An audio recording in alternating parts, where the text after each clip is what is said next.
Hey, welcome to another episode of the Blackout Tips Podcast. I'm your host, Rod, joined as always by my co-host. And Karen. we're live for a mid-afternoon podcast on a Wednesday. Ready to give you guys what we got. Today, I'm your host, Rod. And my co-host Karen, I'm his wife. is here as well. The official weapon of the show is Folding chair. an unofficial sport. Bullet ball. And bullet ball, extreme. Let me just do a little bit of housekeeping stuff. First of all, if you're behind the paywall, premium, and you can sign up for premium at theblackouttips.com/premium, or you can go to Patreon, search the Blackout Tips, sign up that way as well. The episodes that we put out are ad free for the top subscribers, the premium people. And also I did some spoiled movie reviews. Already. I did a couple because I've been owing y'all some reviews for a while. It's been so long. My list is so long, everybody, that I actually did a review I had already done before because I forgot to erase it off of my list. off of my reviews I had done. I keep a long ass list of just movies I owe y'all reviews on. I'm not bullshitting. I never, when I say I'm going to do these reviews, I mean it. The intention is always there, whether I get to it or not. But I did a review for Cosmic Princess Kaguya, which you can watch on Netflix, an anime movie, a couple hours. And Wicked for Good. I've been threatening y'all for years for that one. Yes, you have. with that. I got comments on those on Patreon too. Terry T says Karen laughing in the background. Laughing emoji, smile, dancing woman emoji. And then Eugenio says Karen is the greatest soundtrack to your reviews. Keep her laughing, keeps me smiling. So, like, don't just come for me and my opinions on the movies, but stay for Karen and her laughing at me making jokes about the movies that I watched. It's worth it to be. Yeah, so make sure y'all check that out. All right, let's see, where do we go from here? Balls Deep Sports is tomorrow, and Saturday will be a feedback show. The Nerd Off, we may have to push it either next week or we may have to find another time because Friday we're going to a Hornets game. And so we won't be doing it Friday night like we had been doing. So we'll figure out a time for that. I haven't emailed any of the people to be guests because I don't know what time we're gonna do it. It may just be easier for me and Karen to be looking at each other and go, hey, you want to go in the other room and record the show? Yeah, we can do that. Yeah, so we'll see how it works out. If we come out with a time. And I think that's it for Las Vegas. Don't forget the show notes, Pod Jam 3. You don't have to be in Las Vegas, although what's there stays there. But we got a little hookup, guys. Okay, what stays there, we're sneaking it out to you through the virtual tickets, meaning you don't gotta be there in person. You can watch us do our podcast thing with Pete Dominic, JL Covan, and who knows what the fuck else is gonna happen. It's Vegas, baby. Okay, Carrot Top might come through. I don't know what the fuck these people do over there. But make sure you guys sign up. It's important. Signing up early is important. If you're like, man, I don't know if I'm gonna be able to make it to Vegas, I understand. But the virtual tickets, like, you can still pop in, and it helps us because these people are going out of their way to take care of us. They're like, their hope and wish is that our fan base helps support what they're already doing as politically minded liberal people, to have some sort of like merging of our communities. And I think that would be a cool thing. I think we need community now. I think we need to start trying to bridge some of these divides and gaps, if we can at all, at least be in space together, because it's gonna be rough these next few years. So yeah, make sure you guys sign up for the Pod Jam tickets. They're right there in the show notes. In the show notes. All right. That's it for me. Karen, did you have any banter today? And I guess it's not really banter. You had kind of teased about it because we had talked about going to the comedy show, but we never actually went into details about what happened. We can banter about it. Let's do it. Pull up this banter music for y'all. Do you have any banter? Talk to me. Do you have any banter? Talk to me. Do you have any banter? Do you have any banter?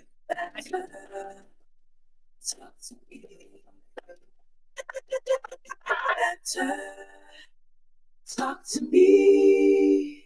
Do you have any banter? Banter. All right, Karen, banter away.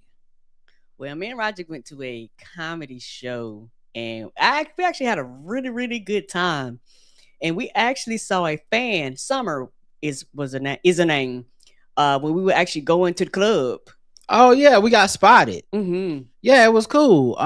It was we were just walking down the street towards the comedy club, and she was like, Rod, Rod and Karen, and I was like, yes. And she was like, oh, I just finished listening to you on the Karen Hunter show because it was a Friday night. Y'all know I'll be on Karen Hunter, Foolishness Fridays. Shout out to them. And so yeah, she was like, can I get a picture or whatever? And I was like, of course. Like, it wasn't a bother at all, you know. And so we took a picture with her. I should have told her tag us on social media. I like when people take pictures and, you know, send them to us or let us get them too, you know, because I love posting those on social. But yeah, I was like, absolutely, you know. And it was like a cool little moment. So yeah, absolutely. And Friday night was a fun time at the club. Duckworth is like a upstairs of a bar, like a sports bar. And they do comedy there some, like, a lot of weekends, and a lot of times it's people that we kind of are familiar with. And this time it was Brian McGinnis, who you guys know from the Playable Characters podcast, where we've been on there. And he wrote a book based on the podcast Playable Characters, and Karen and I are in the chapter of the book. We're in the book. So that was like super cool. We did that on the feedback show. So if you go to the end of the last feedback show, you'll listen to us read it off and talk about it. But that was super fun. And then we got to see Liz Mealy, or as Randolph Terrence calls her, Sweet Liz. And she was up there for about an hour. She killed it. Brian killed it. She did. The funniest part to me was that we got sat next to a couple. And I bought reserve tickets, meaning like I don't know the real difference between the reserve and not reserve, but I bought reserve because I was like, I don't want no shenanigans. Yeah, reserve is probably best. That way you know that you're gonna have a seat. Yeah, but I figured like there were people that probably walked off on the street and just sat next to us, because there was that couple from the bar below got sat next to us, and they probably just walked up the stairs and was like, how much is tickets? So anyway, we got sat next to this white couple. And it was so funny because okay. So I love my wife. Let's just get that straight. But the way Karen's let's be best friends energy, it's just, there's no litmus test. There's no, like, what I love about you is that you're gonna always be you, and that yes, and I don't ever want to dim your light or make you not be you. But like, I don't know these white people or what they beliefs is. I don't know anything about them. They're sitting at our table, but that doesn't mean we have to be pals. They could be like, I MAGA for life. Oh, hey, how y'all niggas doing? Like, I don't know. So I don't assume good or bad. I'm a blank slate. There's no need to engage. Y'all are on your own date at our table. Yes. And we on a separate date. But Karen's like, it's a double date. Introducing ourselves to these people and shit. And so man started it. No, you could not wait. You could not wait to take the energy. You could not wait. She's such an extrovert. Like, if he was, and like, this dude was, and the man started. This is my impression of the man. Like, how y'all doing tonight? That was it. It wasn't some like, hey, Bob from Appalachian, like, coming in town for the night. This is my girlfriend. We just want to. He just sat down like, good night, evening. And then Karen's like, oh my God, best friends, buddies for life. Oh my God, thank God y'all finally showed up. Say his name and his wife's name after you, because that's how much energy you sent at him. He was like, oh shit, I guess I better say something. My bad, I need to tone it down. They could have been strangers. They might have met that night. I don't know. But Karen got introduced, and I don't even remember their names, but Karen introduced us to them and vice versa. Then they started asking us questions about just like, they asked us questions like they had just arrived on Earth. They was like, so comedy, what's that? Yeah, it's one of them things where they must have been downstairs eating. Go, they doing a comedy show? I guess we'll go up there. So are they gonna stand on the stage and tell jokes, or is that what do y'all think is gonna happen tonight? I was like, what is up with this stupid ass small talk? This is terrible. No, right. I forgot that drive Roger nuts. I just want to drink my fucking old fashioned. Look at look at the book that they got us, and then wait for the comedy to start. And it was white people comedy, so it was starting on time. Like that was the saving grace. I was like, if we can just make it to 7, hopefully the comedy starts, and I don't have to keep talking. But then it turned to like an impromptu interview thing, and they was like, oh, so y'all, what made y'all come here? And I was like, oh, we know the comedians. And like, oh, how do you know them? I was like, well, I know them more through podcasting. Are they funny? I hope so. Because now I know them, and now I'm attached to if they good or not. Because if I tell you they great, and then you be like they was all right, that's on me too. Like, oh, this motherfucker don't know what he's talking about. Now I had never seen them perform live before. No. But I've heard them on many a podcast, and they seem funny. I've seen clips of them online, and they seem very funny. I assumed they would be very funny, and they did not let me down. They were very funny, but I don't know what's very funny to these motherfuckers we just met. That's true. And the dude, I think, had like some type of cough or something, or just going around these like long-term coughs. Not the kind of cough you hear where you like, oh man, this is contagious. You shouldn't have came outside tonight. You sick. That cough that ever since COVID, maybe it's been before COVID. Greg from Kind of Funny Video Games, Games Daily, he got it. Keith Malley, he got it. This dude at the table had that cough, and it was like the cough that gets stirred up by laughing. So I couldn't tell if he was trying not to laugh, so he wouldn't cough, right? Or if he just was like, this shit ain't funny, right? I was hopeful that it wasn't that. Now the woman was sitting next to me. She was laughing enough. Mm-hmm. Yeah, I think it was. Yeah, he was like, I don't want to stir this up, right? Because it's awkward. Mm-hmm. But yeah, they did seem to enjoy it. I thought, I mean, whether they enjoyed it or not, ain't got shit to do with me. I enjoyed both sets. Yeah, when the book came by, they was like, "Oh, y'all really do know him." I was like, "I hope y'all didn't think we were lying." Brian came outside with the book for playable characters, and then they was like, and then so you do know him? I was like, yes, and we're actually in this book. And then now I got to explain the podcast, what we did on the podcast. Just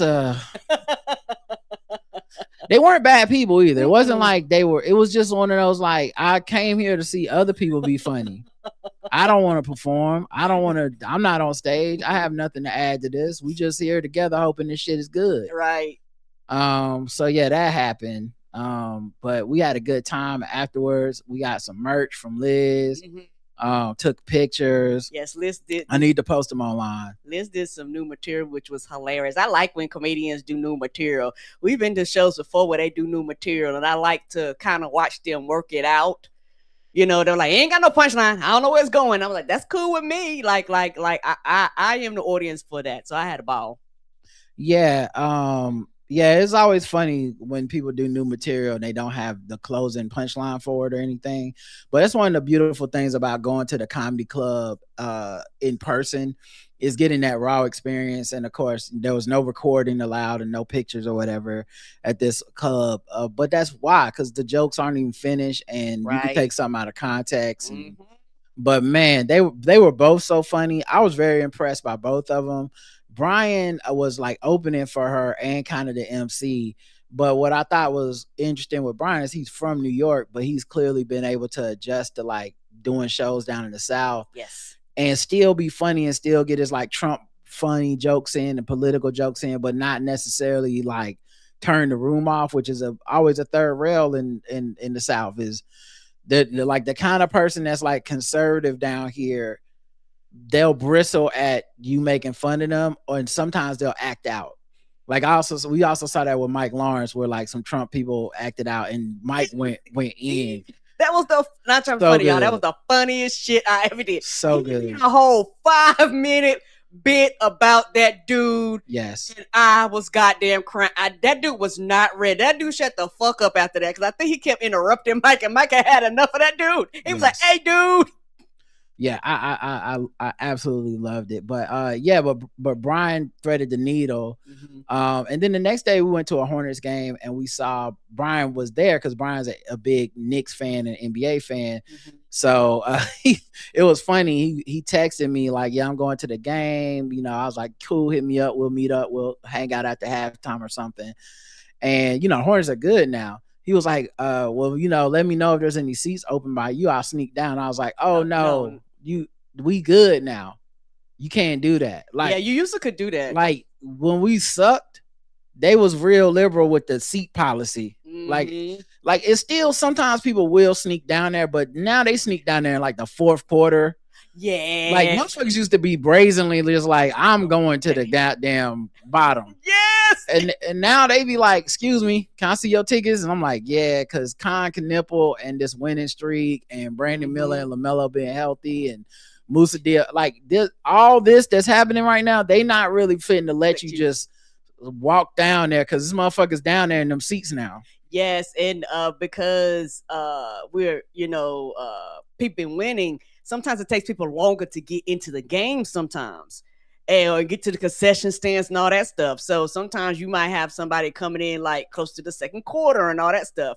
And so it's one of those things that I know. And the way they have it, like sometimes people mix their letters up sometimes. And you know, they like lately they've been working them for us. They be like, up, you in row M, you in row P, you get up, you don't belong here. What are you doing here? Your row up there. So they are working them for us. And then Karen and Brian got a picture with Hugo. I had to be real quick. I couldn't get in it because Hugo was like on the move. Yeah, but Hugo is our mascot for the Charlotte Hornets, for those that don't know. So I got a quick picture of them posing with Hugo. That was cool. Then one black woman by herself, she twerked on Hugo and took a video of it. I was like, oh, that's you moving different. I don't know if the kids supposed to be seeing all this. I think it's about 4 Hugos. And the reason why I say I think it's like 4 different Hugos is because when we're at the game, we have like a top level and like a lower level. And so Hugo will be at the bottom level, then he'd be out in the court, and then like a few minutes later, you see him in the upper level, or you see him over like in a corner somewhere with one of the announcers, or you see him like running on the outside. I was like, it gotta be more than one Hugo. There's no way. Or you hear somebody beating a drum. You're like, fuck, that come from? And it's like Hugo up in the 200s. So I think it's more than one Hugo.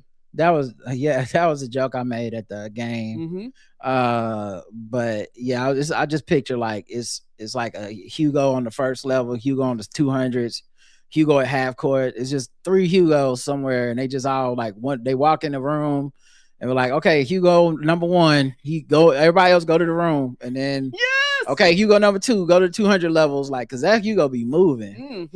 But yeah, was that it for the stuff? Or I saw a hit and run accident. Oh yeah, you was telling me about that. Yeah, it was weird, and I still don't know what happened. It was so weird. I was looking for it on the news. Like I don't know what the fuck could have possibly been happening. But it was like I was at a light. I heard the sounds of a crash off to my right.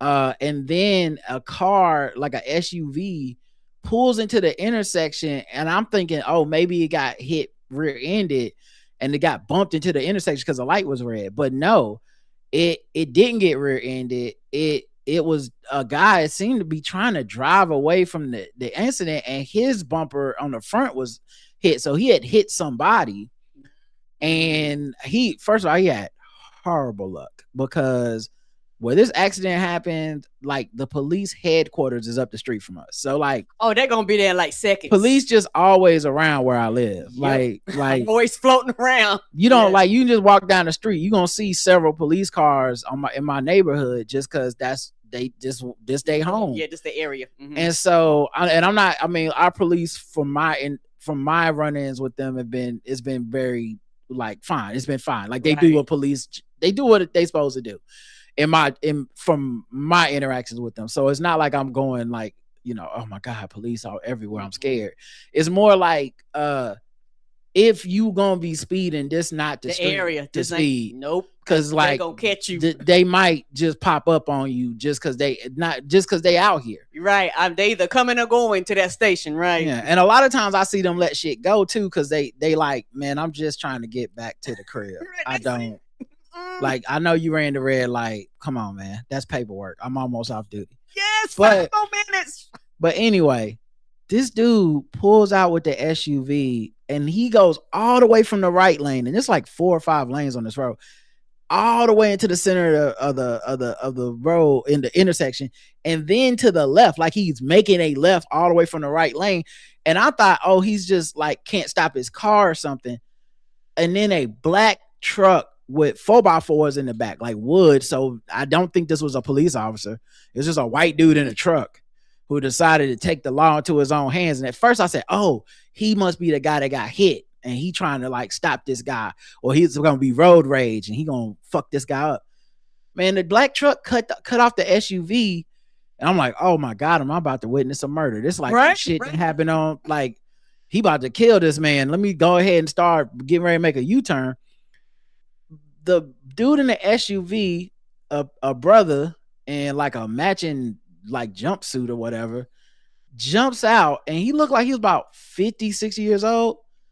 This man booked it. Like he jumped out the car and he took off running across many lanes of traffic. Ooh, could have got hit. Running away from the white dude with the black truck. And I thought, oh, maybe like he thought the dude was gonna fuck him up. Like, oh, it was a road rage incident. I hit your car, now you gonna kill me or something. So I thought maybe that's what happened. And then the white dude gets out the black truck and he just like, hey, like he just put his hands up like, what the fuck are you doing? what is this? That's not how accidents work. No, that's not. And then I saw a white lady jump out of her car at the stoplight, run across the intersection full speed to the car that got hit, which was a van. And she was wearing like a police unit, like she was like an undercover, like she had just a regular shirt on and like the police jacket or something. Right. And then that was about the time that I said, you know what?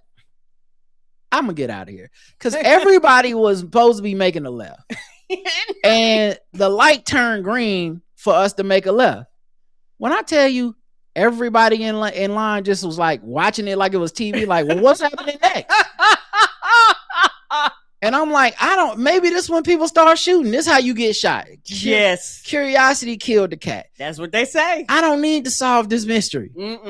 I'm absolutely fine going my ass to the store like I had planned to do. With a to be continued that you never see the second part. Right. Like I can be curious after it's settled down. I know that's right. Like let's make sure everybody is in custody that's supposed to be in custody. Then I will ride through and be like, well, that is interesting. So I went to the store and I had to do something really quick, like go to the pharmacy or something. I go to the pharmacy. I'm done. It takes like 5-10 minutes. Now I'm gonna go for like a walk or something. And I drove back through that intersection because I was like, okay, it should be cool now, right? And like ambulance came, the fire truck came, all that stuff. And I drove through and I was trying to put together what happened. CSI. I still couldn't, y'all. I don't know what the fuck happened. And it wasn't on the news. Like, oh, I don't know if this nigga was a fugitive. He was in the country illegally. I have no idea. The vehicle was stolen. I mean, because if you do something like that, odds are the person who owns that vehicle will probably report that vehicle and or you as missing. Like if they personally know you, so they're gonna know who drove that vehicle. Right? Was he like targeting somebody? I don't know. I'll never solve it. I'm just letting it go. I'm not even gonna I couldn't find anything for hit and run or anything like that on local news. So I would have loved to get the wrap up on that one. But that was just a crazy scene, just chaotic as hell. And then nothing. I don't even have a punchline. There was like, there's no joke. It really happened and it was just crazy. to see, and then just be like, I don't know if that guy was a murderer. Right. I don't know. Fugitive, we don't know. He thought they was ICE. I don't know what.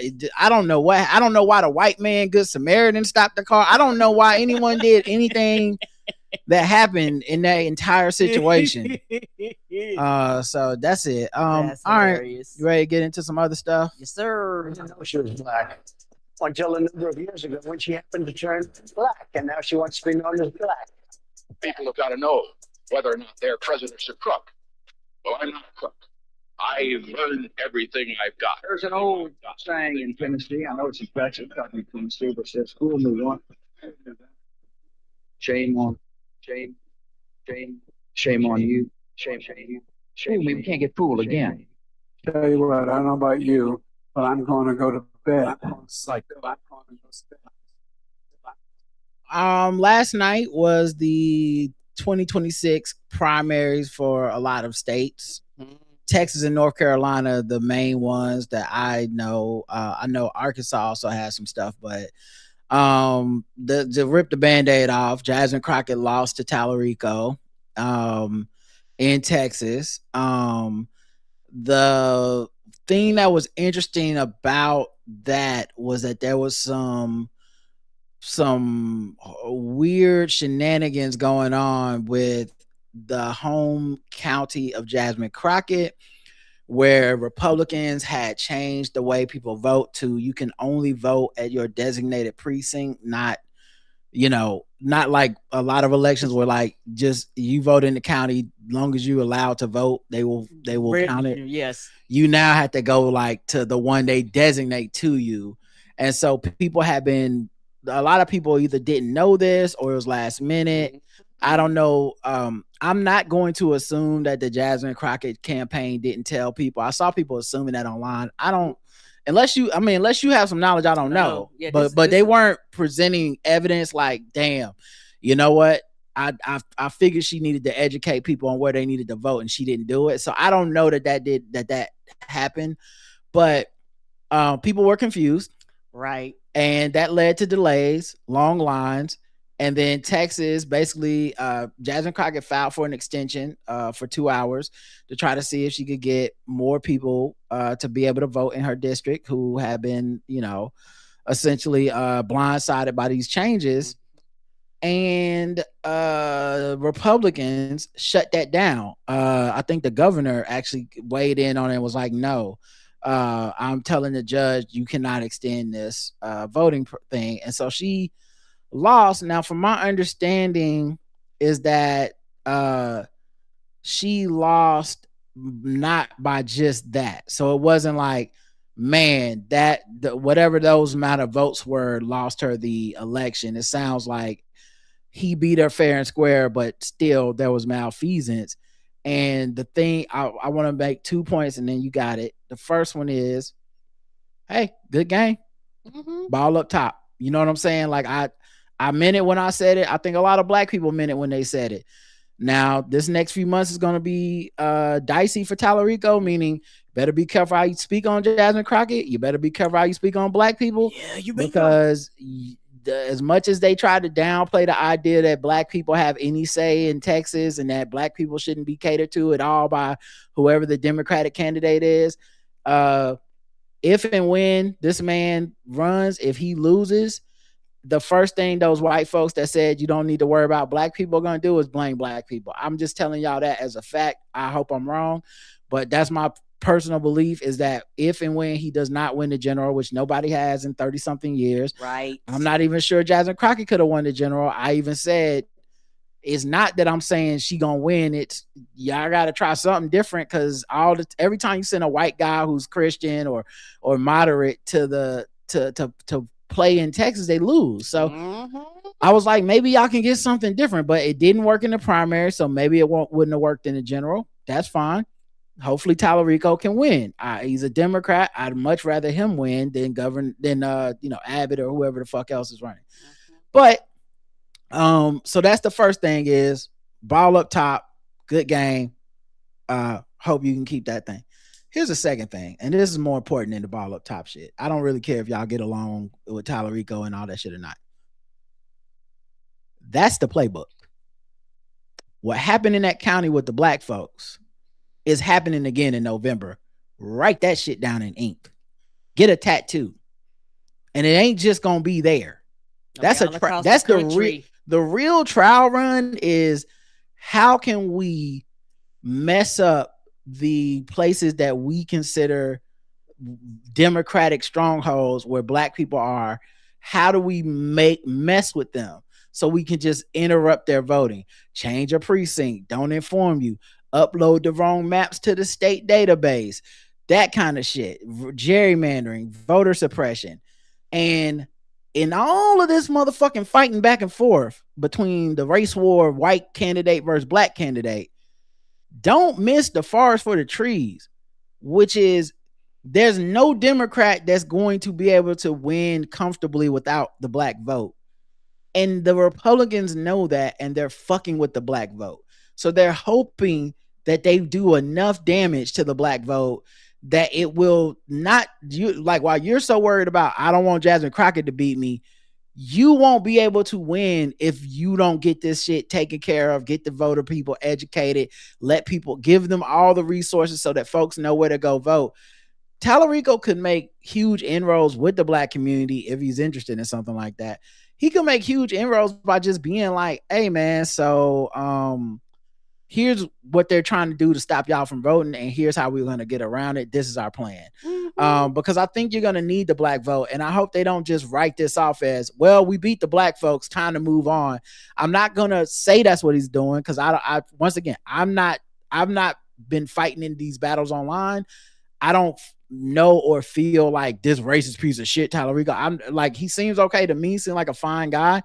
And I hope he's a stand-up dude, and I hope that I hope that I'm wrong and that everything people said will carry the day. But if these motherfuckers fuck up the, like, helping black folks to make sure that they vote, they fuck up shoring up the Democratic base of black folks, especially black women who are going to feel a way about how Jasmine Crockett was portrayed. If you don't do any of the damage control on that, I already know the playbook that when you lose in November, which is highly likely, it will be a black people didn't support me. I hope it doesn't go that way. I actually hope that the signs we've seen around the country that everybody's tired of Trump shit, I hope that's enough to carry Texas. It just hasn't been in the past. So that's what I'm worried about. Karen? Yeah, and I'm like you. And the thing is, it went down exactly how we said it was. We were like, if she loses, she's going to bow out gracefully.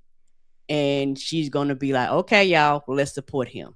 Okay? Because her thing is, I am concerned about the Democratic Party. Like, period. You know, yes, we fought a good fight. You know, I lost fair and square. Cool. Now everybody that was supporting me, roll your asses over there and support them, because this is what we need to do. So I am, and we called that. Now, if it would have been reverse, you'd have had a lot of them crying, a lot of them whining, a lot of them fussing, and a lot of them complaining about how they were cheated and about how it wasn't fair. And my thing is this, similar to you, and I really do feel, for me, when it comes to the general election, like the big one, if you lose, and like you say, you didn't do the inroads, and you didn't reach out, and you didn't campaign, and you didn't push, and you didn't go into any of the black communities, particularly the person who told her people to follow you, you didn't actually go to her district and her area, specifically that area, to make sure there are not any shenanigans, and you oxen free, and we got to listen to these white people do these fucking podcasts talking about how you the best and you the greatest, and then we ask them questions, they can't tell us shit about you, type of shit. If y'all lose and then y'all cry and y'all whine and y'all flop and y'all blame it on the blacks and browns, I'm gonna be upset. I'm not gonna lie. I don't even live there, but I'm going to be mad. And I think that's the playbook a lot of times. You know, I still remember, this is the worst part about the Bernie experience, was watching Bernie lose, crash and burn, and then watching people say black people are uneducated voters and they stupid. Yeah, and all this other shit. And it's like, it's not my fault. Any other demographic, when the candidate doesn't reach across the aisle to them, it's the candidate's fault. Yes. Every single time, right? Even if it's a racist white person, we're like, why didn't these Democrats find a way to reach the racist white people? Why didn't they talk about different issues? Why didn't they go to their communities? When it's black people, it's like, niggers, if y'all don't get over there and vote for who we tell you to vote for and shut the fuck up and don't ask for nothing. Mm-hmm. So yeah, I'm grateful and thankful. Yeah, hopefully he wins Texas and we don't even have this discussion. Agreed. But I just know that if he loses, I expect this to turn into, well, the black folks never came back after the way that Jasmine Crockett behaved or some shit. Like, it won't be seen as after Tallarico didn't do outreach. It won't be seen as after, lies were spread about her and they weren't addressed. It won't be after a bitter online battle. It'll just be black people didn't do this. And it'll also this is the part that's important. It'll let all of the folks that he said he was going to go get off the hook. So if he loses in November, it'll be, instead of it being like, well, he told us he was going to go get moderates, Christians, white racists. He was going to bring them into the fold. People won't say, well, that failed. They'll go, well, why didn't the black people give him the vote? So it's going to be very interesting to see how the next few months unfold. And also, before I do this, I'm gonna open up a third eye. Mm-hmm. Well, hold on. I have to play the clip now that you're opening up the third eye. So hold on to that point for a second. Open your third eye. Open your third eye. Open your third eye.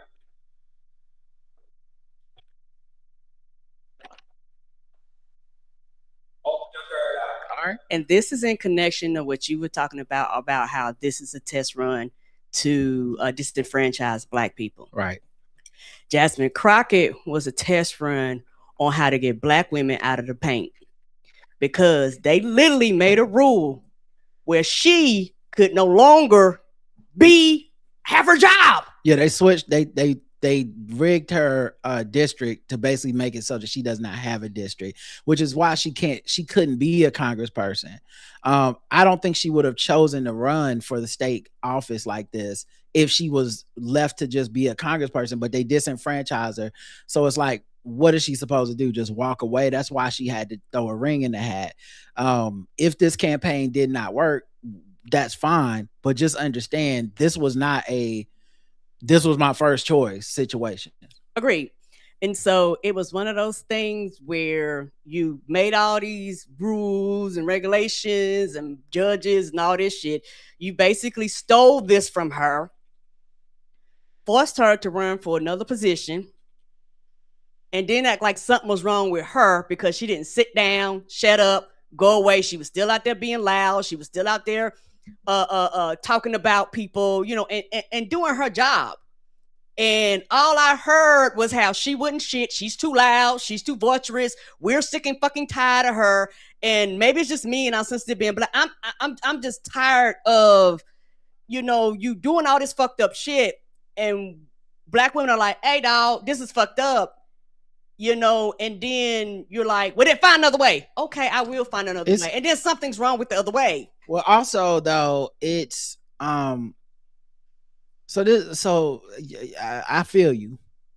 I just think it's two things happening at once. Okay.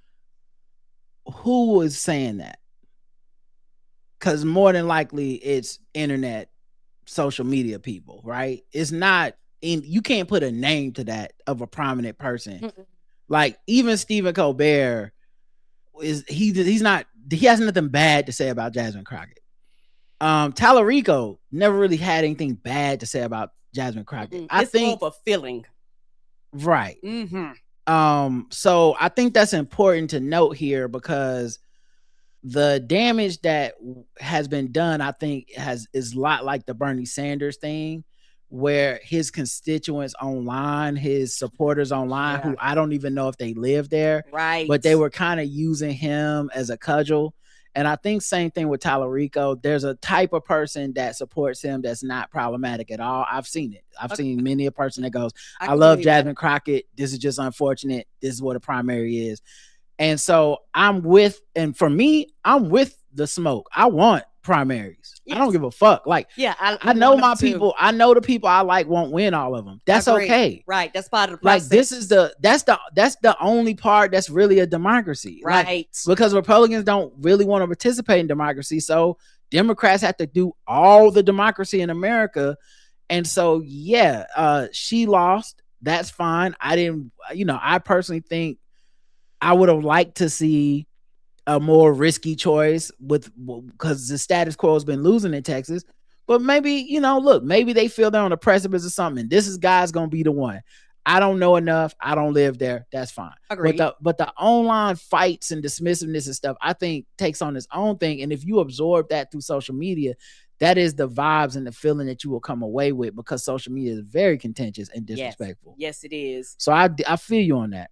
And so, like I said, and this, like I said, it's just an internal feeling just from what I'm seeing, and like I said, because it wasn't fair. Right? They took her district from her. Yes, it wasn't fair. But this is also what's going to happen now with Republicans, right? Mm-hmm. Because a lot of these blue states are like, okay, cool, bet. So what's good for the goose is good for the gander. Now in Virginia, you're gonna start seeing Republicans who got to run for a different office because they don't have the district anymore. California, go find another motherfucking place to run, dog. We switching everything to blue. This is the fight now. And some of your faves on both sides are going to be taking some L's because their districts aren't going to be safe anymore. And people are playing hardball. And this is what it is. So it's unfortunate that Jasmine is one of these people. She's such a bright star. Right. I don't think this means she has to go away. Mm-mm. I think she'll always have something. But I think if Tallarico and his folks don't come out and talk about the amount of intervention that happened in her district to try to smush the black vote, they'll be making two mistakes. One, alienating Jasmine Crockett voters and black people in mass. But two, these are the votes you need in November. And when they pull the plug on this shit in November and go, I don't know, voting machines will work. Oh, we changed the rules again. Actually, you don't vote where you voted last time. You vote a new place. Y'all are going to be left on your back foot like, what the fuck just happened? And it's like, oh, you had the keys. You knew in March how this would look in November. But you didn't think it was important. You didn't prepare well enough. So I just want to see that thing. In additional, and also, this should make Tallarico a better candidate. I hope it does. It does. That's what primaries are for. Steal, shopping, steal. Let's go. Yeah, when you have time, that's what a primary is supposed to do. Because when it's time to run in the general, Republicans aren't going to be any nicer than the people who support Jasmine Crockett or Jasmine Crockett was. And I'm not even saying Jasmine Crockett was mean. I'm just saying it's a fight and both sides want to win. Now you go to the general, Republicans will be harder on you. Another result in North Carolina, I was very pleasantly surprised because it was Democrats in our primary, and three of the ones who voted with Republicans to end our governor's veto powers on several important right-wing votes, they lost their seats. Good. Including Carla Cunningham, who said that some cultures was basically inferior to others, and she was siding with the ICE people and forced the law to say in North Carolina the sheriffs and stuff have to cooperate with ICE. She's one of the people behind that, and I was so fucking glad she lost her motherfucking seat, because if you don't get the fuck out of here, you live in my city. This city is so diverse. There's so many different cultures here. Mm-hmm. If you don't want to be part of it, get the fuck out. Right. But she tried to play the fence of yeah, I said that, but not really. But also nah, bye. Right. When people started getting her ass, bitch, you got a D beside your name. What are you talking about? And I'm so proud that people kept that same energy. Agreed. Because what they really depend on is yeah, I said that, but that was November. It's March. These motherfuckers will forget. They'll just go in there, they'll remember that I'm their district person, and they'll just hit the lever because they know my name. And people went in there and willfully said, no, not you. And you know what? That normally would have worked. When we tell you what fucked that up, ICE.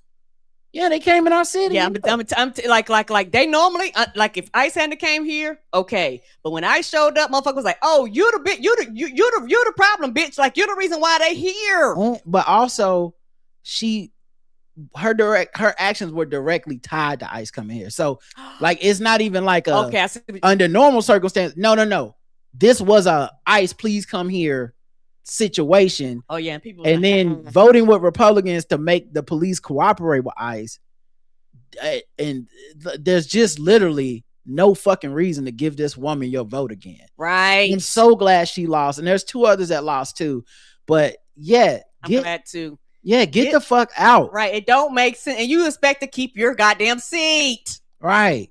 The Republicans also had a close vote in Texas that's supposed to go to a runoff. And then Trump said some shit on Truth Social like, I'm just going to pick the winner and then the other one just need to bow out. And I'm just saying, he has no legal authority to do that. And if you are that Republican and you don't get picked and you bow out, you a whole bitch. Now, I won't be surprised when you do it because a lot of Republicans are some whole bitches. So it's not like shocking to me the idea that they'll go, I'm going to just go with Daddy Trump say. Maybe he'll give me a spot in the Department of Energy or something. I'm just saying, you a whole bitch if you really fought that hard, got to a runoff, and it's like, I'm not gonna break this tie. You just like Daddy Trump say go home. You couldn't be me. So yeah, like I said, you had the Dallas Tech, the stuff there with Crockett's district, and that led to all this confusion. So just understand that's coming back in November.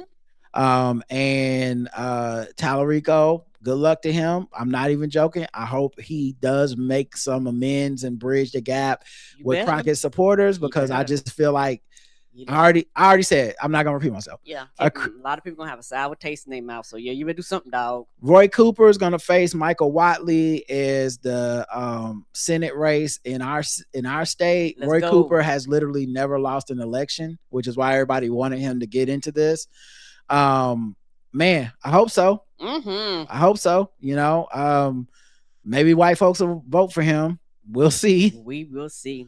And like those are the main takeaways. I'm sure there's more, but those are the ones that I know the most. Didn't our sheriff win too?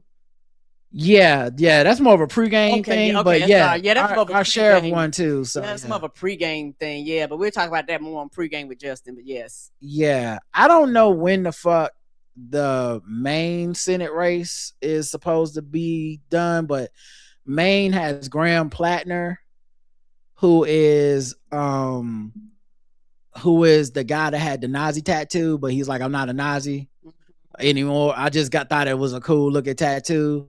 But just more shit keeps popping up about the dude, and it's like, hey man, what? How?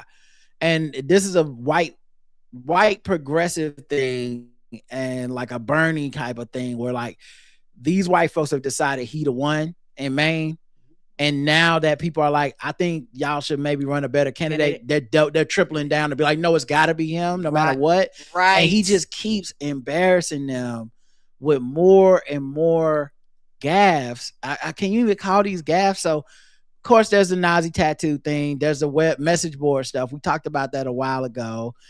Then he boosted a social media comment about a looming war with Iran by Stu Peters, who's a neo-Nazi influencer who has frequently espoused anti-Semitic tropes and engaged in Holocaust denial.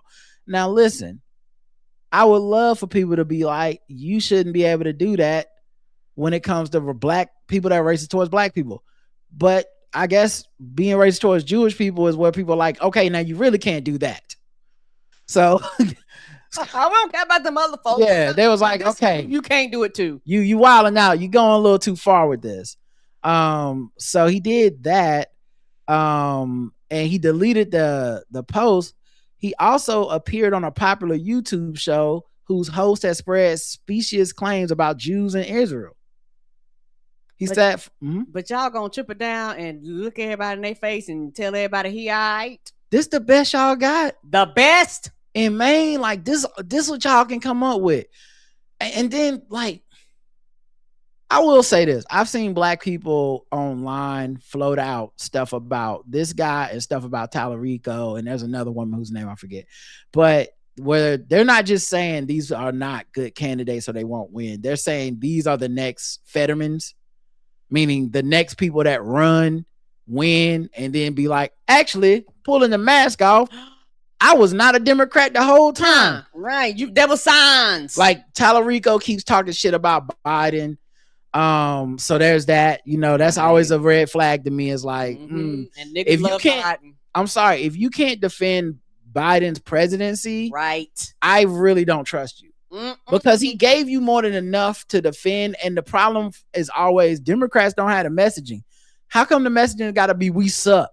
How come the messaging is never like, hey man, Trump sucks and what Biden did is better than that, and I think we can even do better than that? It's always like, well, look, Biden's terrible. So that's a red flag. And so yeah, Tallarico did that. And this Graham Plattner dude, bro, you're sitting down for interviews with Nate Cornacchia, a retired Green Beret who's also promoted anti-Semitic conspiracy theories. Near the end of their hour-long conversation, Plattner, a fellow military veteran, called himself a longtime fan of the YouTube channel Valhalla VFT and said it was an absolute pleasure being on the show. Dog, this is January of this year. I thought when they said he did this, I was like, oh, so like 5 years ago, or the nigga, you are, it's hot on these streets for you possibly being a Nazi. Why are you hanging around with anybody that's gotten any sort of right-wing, alt-right, far-right ties unless that's the homie? Is this the dude that Bernie is pushing? Yes. And see, this is the thing. And when people go, well, Bernie got a blind spot, this is why. Because anybody else in their right mind would have been like, no, we need to disassociate ourselves with him. It don't even matter if we're in a majority white state. This does not look good. Yeah, and they're like, well, he's leading in the polls versus I forget who the Jill, what is her name? God damn it. He's leading in the polls versus the Republican who is the main senator. God, I hate her. I can't remember her name. Anyway, the point being, he leading in the polls, and you know who else is leading in the polls? Jasmine Crockett was leading in the polls. Like, is polls not votes? No, they're not. They're not votes. Like, you can never feel safe because of a poll. Right. Somebody said Collins. Yes, Susan Collins. That's her name. And so, we'll see what happens. Because the dude he was on there with said Charlie Kirk was killed by the Jews. So that's who you a big fan of, a longtime fan, day one. It's just, this is who we gotta have. This is the choices. We'll see what happens, man. Because also, if this dude wins, and then he turns out to not really be that progressive or that left, I mean, who's gonna be shocked? Not me. Right, and nobody's gonna take responsibility for putting him in a position in the first place, which you should have been like, we can't no longer support this man. Right. Yeah, still, even as he maintains command and polling advantage over Janet Mills, Plattner's explanation of the tattoo combined with his past and recent online blunders is raising questions about whether he can weather scrutiny in a general election. Yeah, that's another thing. There's a video he has where he is talking shit about, I think, Susan Collins or going to Iraq or whatever. And it's a video from back in the day. Mm-hmm. But after the video, he ends up voting for Susan Collins, who's a Republican, and he ended up signing up to go back to Iraq. Like, this is y'all think this is a good candidate? Did y'all not vet him, or no, they didn't. Do y'all not care? It's just crazy to me that this is the best y'all could come up with, and that it has to be him. Like, right, it can't be nobody else. All the people that run for office, it just can't be nobody else. Right. So when he gets to the general, right, out of the primary, somebody like Janet Mills got a lot of ammo to use on him. Mm-hmm. Mills, for her part, strongly hinted at such doubts in the snarky X post. For what it's worth, I don't have any tattoos. Basically, like, I'm not. I might be voting with the Nazis and supporting them, but I don't got the brand name. Okay. Right. I don't got Gucci tatted on my arms. Come on. She was like, look, we might be on the same team, but I didn't go that far. Right. He also fielded a combative call from a listener during an appearance on a podcast hosted by comedian Tim Heidecker. The caller cast suspicion on Plattner's claim he did not know the tattoo represented a Nazi symbol until recently, citing his self-proclaimed knowledge of World War II history, and called on the candidate to apologize rather than dodging around the issue, but Plattner held firm. I'm not going to apologize for something I didn't know about or do. The moment that it was clear and I was putting it in the context that I was putting it in the context I had it covered, because I don't want that on my body. And with all the shenanigans you got going on now, I don't believe you. I actually didn't believe you from the beginning. I don't mean no harm. Yeah, because it was such a deep cut that you were like, well, goddamn, like you got to be deep down the rabbit hole. Like the average person wouldn't even know what that was unless you are in depth and like, you know, really have knowledge in the history. So for the fact that you pulling something out the crate like that, you purposely did it because you figured out nobody would actually know what it was. To some history buff was like, I know what this is. He's like, oh shit. The fact that we can even say the words Nazi gaffes, multiple, shouldn't be a thing. You got 3 Nazi gaffes, bro. You still able to run for office? Able to run. Get this man out of here. Trump changing the Kennedy Center to the Trump Kennedy Center. They lost a lot of money. Everybody canceling. Everybody was like, fuck that. Yeah. Yeah. Trump Kennedy Center honors, which they're going to have to move to a different venue, a smaller venue, more prestigious, that just exactly like Trump wanted. A smaller venue, more exclusive, you know, because it's not that they couldn't fill up the regular Kennedy Center, but yeah. They relocate the newly branded event will relocate to a smaller space. Organizers say the tighter room will drive even higher ticket demand due to limited seating. Okay. For the record, if they get higher ticket sales, I don't think they will, but if they get higher by sales, I mean, like if the cost of the ticket goes up, I think people will pay it. You will have some people, because there's a type of person that's in this MAGA cult, like we got to worship Trump shit, that care about these numbers and his ego. I wouldn't be surprised if people did pay more to go sit in a still pretty empty ass room. I don't think it'll be everybody paying it. I don't think they're gonna pack that motherfucker. Me either. But there will be somebody, Elon Musk or some billionaire, somebody will pay to be in this room just to assuage this guy's ego. So yeah, it's whatever. Gas prices rose after Trump bombed Iran. Oh, you don't say. Is this you mean what the oil is? Is this winning? Did your eggs go down? Is this what when is this the economy? You still have economic anxiety? Remember when y'all told us that it's about the economy? That's what's making everybody racist, is the economy, and Trump gonna fix it. The working class just you know. And you know what? That's it. Let's move into something else. I don't feel like talking about that anymore. Let me see what other news I have that might be worth talking about. Oh yeah, let's just do some regular ass odds and ends news that I just kind of, you know, I be having odds and ends news sometimes that we don't get to. Got them odds and ends. Yeah.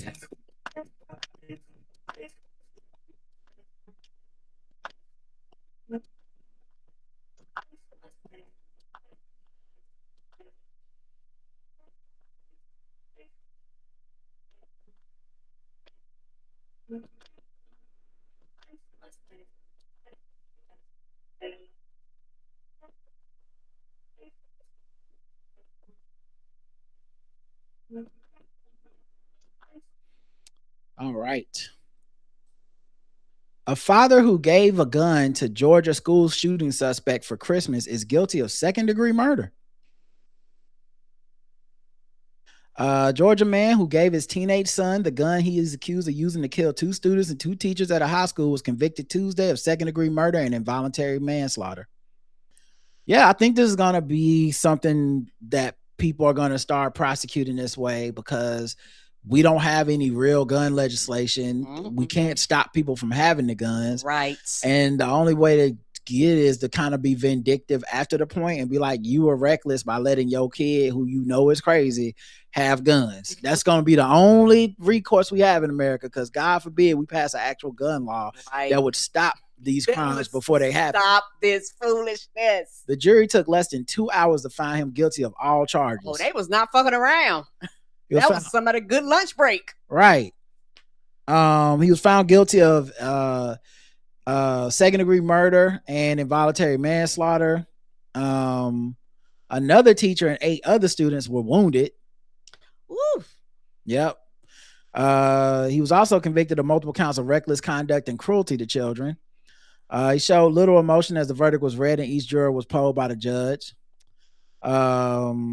So in the shooting, prosecutor said Gray gave his son the gun as a Christmas gift and allowed him to access it along with ammunition despite the boy's deteriorating mental health. They said he had sufficient warning that Colt Gray, you named him after a gun. That sound like a gun. Colt Gray? Like that sound like the gun and the color of the gun. The brand. They said he had warning that he would cause harm and endanger other people. He apparently didn't give a fuck. Colt Gray, his son, who's 14 at the time of the shooting, has pleaded not guilty to 55 counts, but he going to jail. If his daddy going to jail, he going to jail. Yes, he is. He boarded the school bus with a semi-automatic assault-style rifle in his book bag, the barrel sticking out and wrapped in poster board. He left his second period class, emerged from the bathroom with the gun, and shot people in classroom and hallways. He knew his son was obsessed with school shooters, even having a shrine in his bedroom to Nicholas Cruz, the shooter in the 2018 massacre of Florida's Marjorie Stoneman Douglas High School. What? And you put a gun in this baby's hand. Merry Christmas. Just what Santa will want. The gift to take away life. It wasn't like one parent missed one warning, Smith told reporters. This was multiple warnings over a lengthy period of time. Like we said, you just had to do one thing, take the rifle away, and this would have been prevented. He's like, but if I take the rifle away, it'll probably shoot me first. Jennifer and James Crumley, the first U.S. parents held criminally responsible for a mass shooting. Now, litmus test. That was the litmus test. Yep. They're serving 10-year prison terms for involuntary manslaughter after their son Ethan killed 4 students and wounded others in Michigan. They're just be ignoring the warning signs.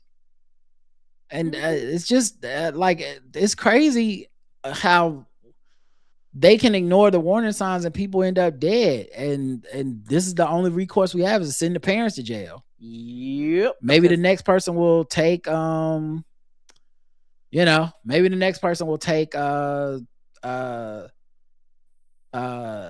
this example and go, man, I'm gonna get my kid gun away from him. Right, because I don't want to be the next parent going to jail because you did something fucked up. Y'all know what I love about NBA League Pass? What's up? When you see local commercials. Don't they be the best? They are the best. I saw this one in New Orleans, and it might take the king cake. It's only 23 seconds. I literally recorded this on my phone. I don't know if the audio is good enough or not, but whoever this lawyer is, this ad was amazing. Yes, it was.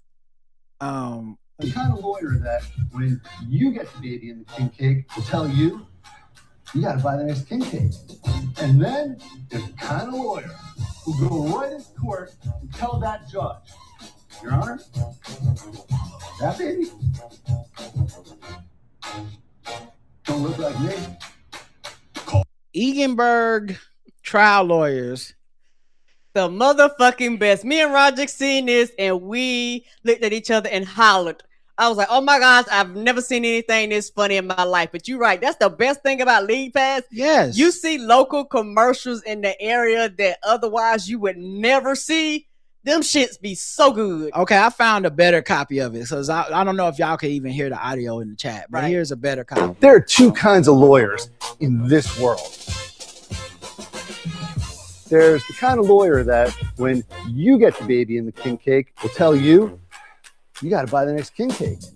And then there's the kind of lawyer who go right into court and tell that judge, Your Honor, that baby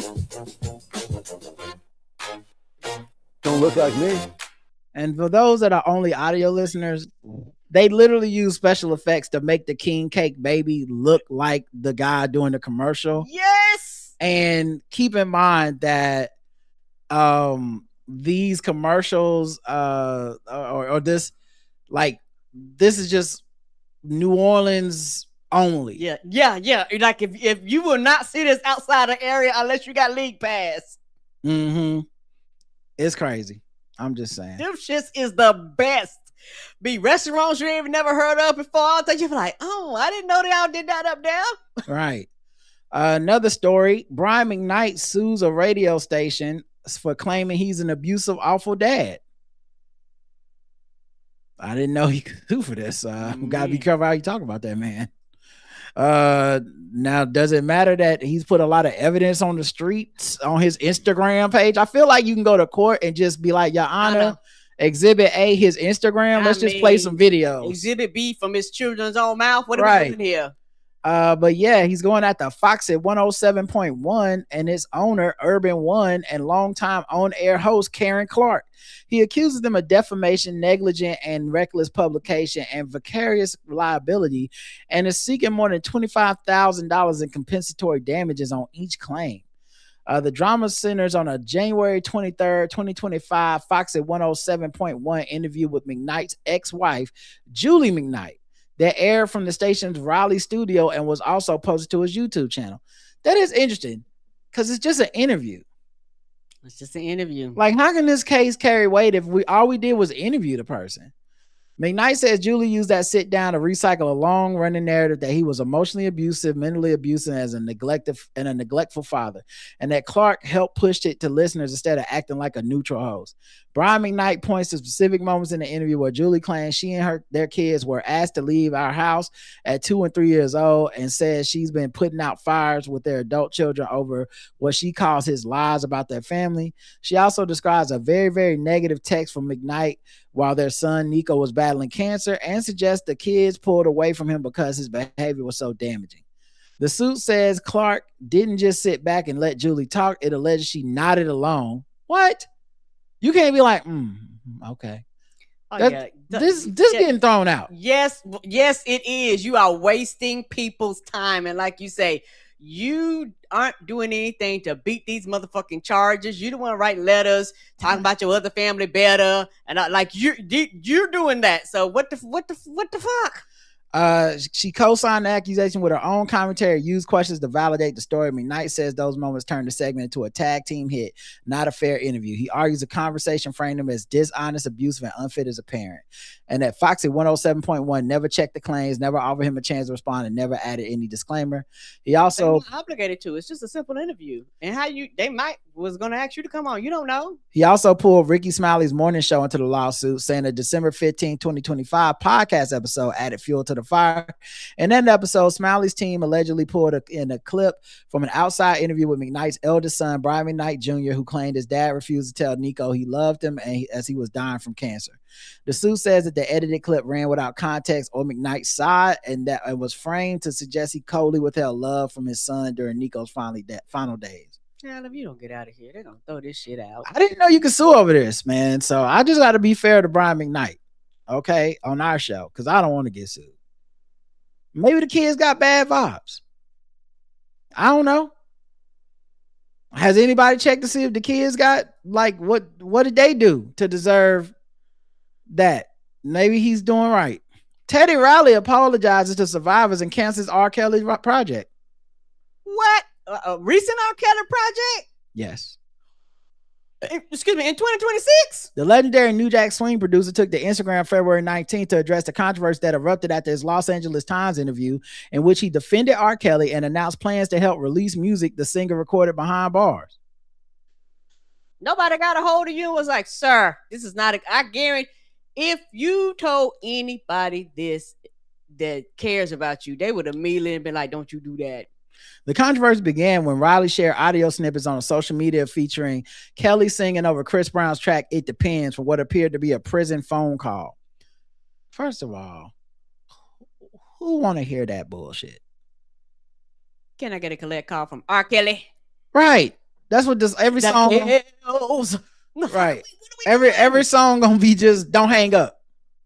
Will you accept the charges? That's gonna be the title of the album. Yes, will you accept the Do you accept the charges?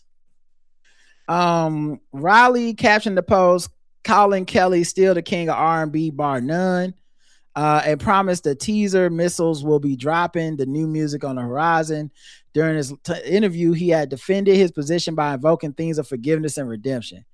Everybody deserves a second chance. Everyone deserves to repent. Everyone gets forgiven by God when you come to him. People miss man who was like, I didn't do that shit, that's actually in the jail. Right. People miss his music. I'm the messenger to bring R&B back. The backlash was swift and severe, with fans, survivors, advocates, and industry professionals condemning Riley's stance.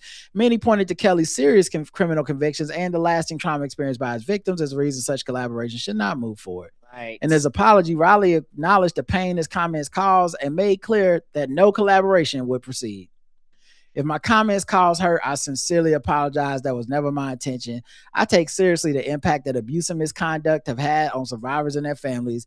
Their experiences matter, and they deserve to be acknowledged with care and respect. Yada, yada, you think yada, Chat yada. GPT wrote that? I think so. Yada, yada, yada, yada.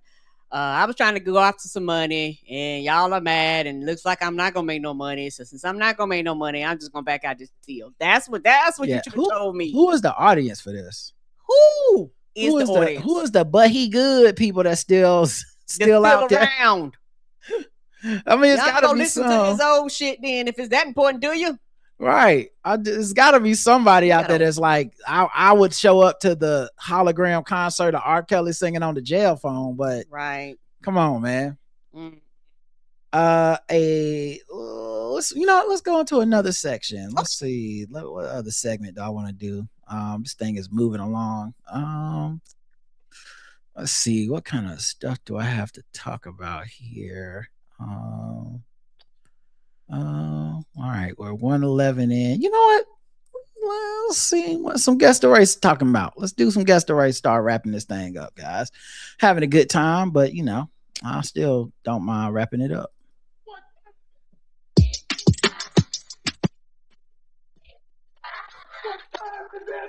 It's time to get the race. It's time to get the race. It's time to get the race. It's time to guess the race. Guess the race time. Y'all know the rules. Y'all know what it is. Let's go ahead and get into it. Okay. The first dude, an ex-con, is back on ice after he struck a McDonald's drive-thru worker in the face with a thrown frozen coffee beverage. Oh no. The frappe rap against Daniel Abramowitz, 29, is classified as a felony since his rap sheet includes prior domestic battery conviction for punching his girlfriend, the mother of his child, in the face. So because he has that on his, it's an escalator basically. Like you did this shit in the past. So this frap attack, they got you. Frap attack. we gotta make sure you're charged for. Y'all remember Frap Attack from Cleveland show? Do you remember that? Yes, that little skit did. It's a Frap Attack. Yeah, he got me. Yes, did they put on Cleveland? Yeah. Can I play this on from YouTube? We're about to see. Oh yeah, I wonder. I hope we don't get struck down. Check out a video. Cleveland, you're about to be quoted by every bored cubicle slob in America. Rap Attack song. We were just at work and it was so boring and humdrum. Humdrum. Humdrum. Humdrum. Humdrum. Humdrum. Tori said we should get fraps. It was Frap Friday, which is a Friday when you get fraps. Frap Friday. Frap Friday. Ain't nothing but some drink. Man, do y'all remember this era? This is a simpler time when the internet, social media was just starting off, and people start remixing stuff like they climbing in your windows. Yes. I like women's. Like, man, Sway the remix god. Like, man, we lost a simpler time. That was fun. Yeah, it was fun. Get your ass off the grass. Ass off the grass. Frap attack. You grabbed me. She grabbed me. I got frap and massage. Frap attack. Frap attack. Frap attack. Frap attack. Frap attack. You grabbed me. So that's what he frap attacked somebody. I never thought real life would imitate art like this, but this is what's happening. So they say he was behind the wheel of a vehicle in a drive-through lane at 1 a.m. drinking a frap. You was frapping at 1 a.m.? Yes, 1 a.m. a.m. That's way too early, way too late to be. That's a different type of frapping you're supposed to be doing. Yeah, You'll be fapping at 1 a.m., not frapping. All that caffeine.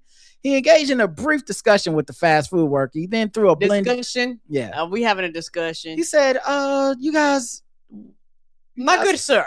you come here for stand-up comedy often? What's happening? Are they funny? He threw a blended frozen coffee beverage McDonald's frappe at the victim. The drink struck the 28-year-old victim in the facial region, causing the beverage container to break upon impact. The contents landed on the victim's facial region, hair, and jacket. The battery, cops noted, was recorded by a surveillance camera, and the victim identified Abramowitz as the assailant. In addition to the battery count, he's been charged with violating the terms of a 3-year probation sentence. What a dumb reason to go back to jail, because you couldn't keep your cool at 1 a.m. in a fucking McDonald's parking lot. Now you in jail finishing the rest of your first sentence. So yeah, you had to toss some coffee. He's a New Jersey native, and his criminal history includes other convictions for obstruction, probation violation, and burglary. Karen, guess the race of Mr. Daniel Abramowitz. White. All right, let's see what they think in the chat room for this frap attacker. Extra shot white. Yes. White rage. Hilarious. He white. The frappe machine was working at 1 a.m. White like the McDonald's he went to. Sometimes the white ones do be having the working machines. I'm just saying. I'm not saying the black people are lazy that work there, but the black machines that work there are definitely lazy. Canada, it's I don't know. Cockdacity. Oh, Cockdacity, got it. And whipped cream, the correct answer is white.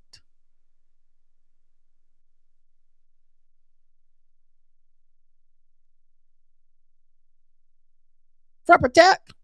She frapped me. I got frapp in my stash. Frapp attack. I missed that show. Yeah. I remember that was one of the shows I struggled with. I remember being like, this is not funny. These white people writing this black shit. And then I was like, actually, I love this show. That show is. And all the black people that work on it. Shout out to Sanaa Lathan. Shout out to Reagan Gomez. That show is great. That show is amazing. I miss it. All right, Karen, you're 1 for 1 right now. Let's go to the next one. Mom and kids ready to enjoy a Burger King meal are carjacked and attacked.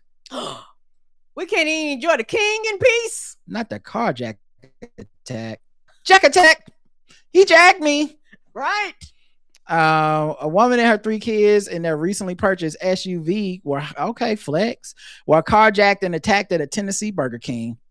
Alexis Kearney and Antonio Alexander, 31 and 25 respectively, were arrested in connection with the incident. Kearney has been charged with carjacking, while Alexander faces felony charges of theft of property and theft of a firearm, as well as a misdemeanor charges of aggravated assault and assault. Christina Gilia was in the drive-thru of the Burger King on Winchester Road in Memphis Monday night when she realized she didn't get her full order. They forgot the fries, she told CBS affiliate WREG. They said, you could pull up. I said, let me order a cheeseburger too. I want a little something. They said, that's hilarious. That's what the article actually says. That's what she said. She must have did an interview. Hilarious. They said, can you pull around and come inside? She did so, bringing her daughter with her, but leaving her other 2 children in the 2007 Ford Edge, which she had bought just 4 days before. She instructed the kids to lock the door, then went inside. Suddenly, the kids who were in the Ford Edge ran inside the Burger King and told Gilead that someone was trying to steal their vehicle. The mother ran back to the SUV. I ran around, opened the door, tried to insert myself in the situation. I just got the car. Me and my kids need it. She grabbed for her phone, but was pushed away, with one of the suspects reportedly saying, put it in drive. The suspects drove off, but not before allegedly running over her foot and pulling one of their kids from the vehicle and pushing them to the ground. Damn. Witnesses said that I found a gun at the scene, and the Ford Edge was parked in a nearby road. Who the fuck steals a car to just drop? Okay. Gilead and one of her kids reportedly were treated at area hospital. Alexander had a court hearing on Friday where Kenny is scheduled to have a mental evaluation. So Guess the race of Alexis Kearney and Antonio Alexander. Black. All right, Karen's going with black. Let's check the chat room and see what they believe as well. You can call me Gold Mouth. That's what I said. Hey, baby, you gonna eat your cornbread?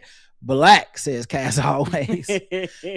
Ford Tough black. I always associated Ford Tough with white, but that's a good point. Maybe it is black. Who knows? Correct answer is black.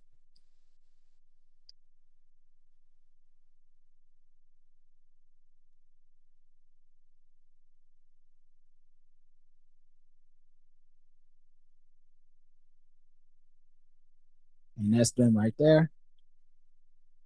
She got that vehicle 4 days ago. Right. 2007. So, they struggling. They needed that. Like, it's new to me. Ain't child, I feel ya. We represent the 99 and 2000s for a long time. So I'm with you, baby. Who the fuck still, anyway, Kia's in the car and everything. Right. That's crazy. All right, let's go to the last one. Karen is 2 for 2. Very, very racist today. Just some of the most racist work I've ever seen. How can I be racist about anybody or anything in my life? How can I? Call them niggas. Just call them niggas. It's all right. Gold chain, snaring, fries, chicken,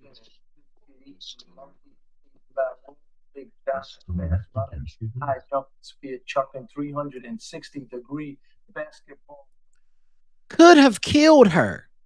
Pastor violently pushed elderly woman down cement steps outside a church, leaving her with broken bones. What? A California pastor violently pushed a church elder down a flight of cement steps out of a metal gate, leading to his arrest. The woman suffered multiple broken bones, and now she and other worshipers are calling for the pastor to be plucked from the pulpit and dismissed by church officials. You could have killed her, said Naji Ali, a community activist. Ali said that he has been asked to advocate for the alleged victim, Elise McTaw, by her family. He held a press conference Monday to call for Roseman's, Pastor Lorenz Roseman, for his, stepping down. They said it happened in October 2025. He allegedly shoved McTaw down a flight of cement steps outside the house of worship. What could have possibly happened? Right. To make you need to push an old lady down a concrete steps. Roseman was charged with assault by means of force likely to produce great bodily injury, a felony. He's released on his own recognizance. The alleged offense involved great violence, great bodily harm, threat of great bodily harm, blah, blah, blah, the complaint says. Ali described McTaw on Facebook as a senior citizen and longtime church elder who was violently pushed down a flight of church stairs. Surveillance video posted online by Ali allegedly shows McTaw being shoved down the stairs by a male who is said to be Roseman. She allegedly suffered a broken wrist and toes from the fall. Woo. Following his arrest for assault, he continues to preach from the pulpit every Sunday. Word, what is he even saying? Why are y'all showing up? Right. It should be like nobody in there but just him, maybe his wife. Just him and Jesus. Y'all still in there singing like if nothing happened? Not me. Some church members want him gone, and the question why he's still preaching while criminal charges against him proceeds. Because God's law. No, I'm just kidding. Roseman told local CW affiliate KTLA in a statement that he had accused influential members of the Gardena Church of unethical or illegal activities at the time of the alleged incident, but he didn't explain what happened exactly. After conducting an investigation and confirming the allegations, I removed them from their positions, he alleged when asked about the case against him. Removed physically? Is that what you think removing someone for their position is pushing them down a flight of concrete stairs? You know what he told her? He was like, Jesus should have saved you. Right. When these individuals could not oust me through our church policies and procedures, they began to attack my character, weaponize the legal system against me. It's like you can't even push an old lady down concrete stairs anymore. I'm an Old Testament pastor. Yes. I take it to back in the day. I'm Okay, fire and brimstone. okay. An eye for an eye is what I say. Yeah, eye for an eye. A wrist for a wrist and toes for some toes. McTall said at the Monday press conference that she is not the same after being hurt by somebody that you trust and love. He does not get to put his hands on anyone. That is not okay. He has to go, said churchgoer Dr. Tanisha Thames. Huh, okay. Tanisha. The DA's office says Roseman is scheduled to appear in court March 30 for a preliminary hearing. Karen, guess the race of Pastor Lorenz Roseman. Oh, black. Okay, all right. And looking at them like you better not be short on your tithes and offering either. He's laying hands on them. He's like, I got hands. I lay a different type of hands on my parishioners. Pastor of what? Pastor Troy Black. That's hilarious. Pastor Plate. You better. That's what he's a pastor of. Jesus forgives, but I don't. Black atheist at a MAGA church. Touch and agree, Black. We fall down, but do we get up, Black? That's good. That's good, Cass, always. Oh, that's good. Please get up. The correct answer is Black.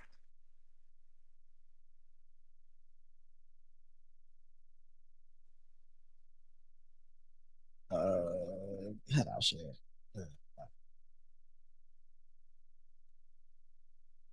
Oh my goodness. Pastor attack. Pastor attack. He shoved me. He pushed me. Yeah, he pushed me. He pushed me down the stairs. Pastor attack. Yeah. Man. And then to go back to church. What is that decision? Right.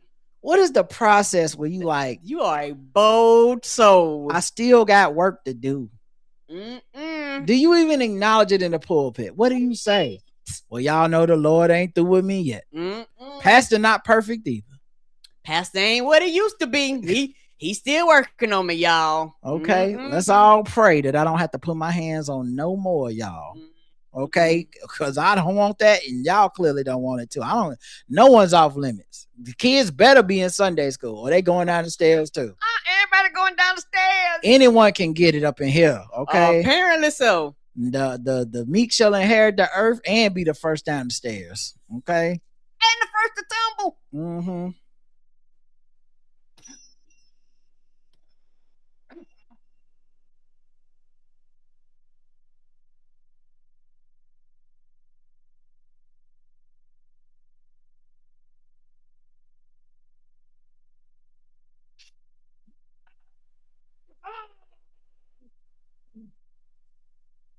All right.